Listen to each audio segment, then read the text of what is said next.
चेतना का मतलब है मन का सबसे गहरा तल। आध्यात्म का एक अर्थ ये भी है कि पूरी तरह से चेतन होकर जीवन जीना। अगर आप बेसुध हैं तो आपको पता नहीं होता कि आप जीवित हैं या नहीं। अगर आप गहरी नींद की अवस्था में हैं तो भी आप यह नहीं जानते कि आप जीवित हैं या नहीं। अगर आप जीवन को महसूस करते हैं, उसकी जीवंतता का अनुभव करते हैं, तो इसकी वजह सिर्फ यही है कि आप सचेतन हैं। चेतना मन की एक स्थिति ही है। मनोवैज्ञानिक अर्थ में चेतना सभी प्रकार के अनुभवों का संग्रहालय है। चेतना और मनुष्य का मौलिक संबंध है। चेतना वह विशेष गुण है जो मनुष्य को सजीव बनाती है। चेतना ही मन को सोचने समझने की शक्ति देती है। बेहोशी की हालत में आपको कोई चेतना नहीं होती है। नींद में भी चेतना नहीं होती है। असल में देखा जाए तो चेतना और मन का आपस में बहुत ही गहरा संबंध है। चेतना मनुष्य की वह विशेषता है जो उसे जीवित रखती है और जो उसे व्यक्तिगत विषय में तथा अपने वातावरण के विषय में ज्ञान कराती है। इसी ज्ञान को विचार शक्ति या बुद्धि कहा जाता है। यही विशेषता मनुष्य में ऐसे काम करती है जिसके कारण वह जीवित प्राणी समझा जाता है। चेतना हमारे मन की वह शक्ति है जिससे हमें आंतरिक अनुभूति होती है, विचार भाव आते हैं और घटनाओं का आभास होता है। जीवात्मा में स्वयं और अपने आसपास के वातावरण के तत्वों का बोध करने और उसका मूल्यांकन करने की शक्ति ही चेतना है।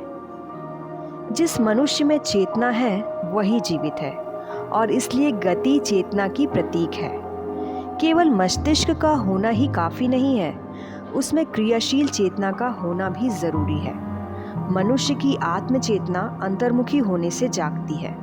जितना हम अंतर्मुखी होंगे उतनी ही हमारी चेतना जागृत होगी और चेतना जागृत होने से कुछ भी कठिन नहीं रह जाता। असल में हमारे कर्म का औचित्य क्या है, इसे हमारी भीतरी शक्ति ही परख सकती है। इसी शक्ति को अंतरात्मा माना गया है।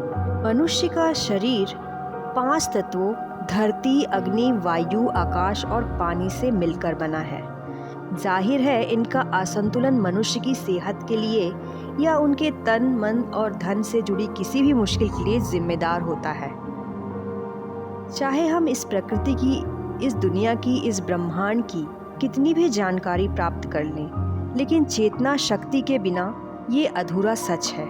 ये सारी जानकारियाँ सिक्के का एक पहलू है, तस्वीर का एक रुख है। जब तक हम तस्वीर के दोनों रुखों से अवगत नहीं होते, तब तक हम अधूरे सच के साथ जीते हैं। सिक्के के दूसरे पहलू की बात करें तो वो यही है कि इस ब्रह्मांड का रचयिता कौन है, ये 5 तत्व किस में समाये हुए हैं, इन सबको संभालने में किसका हाथ है।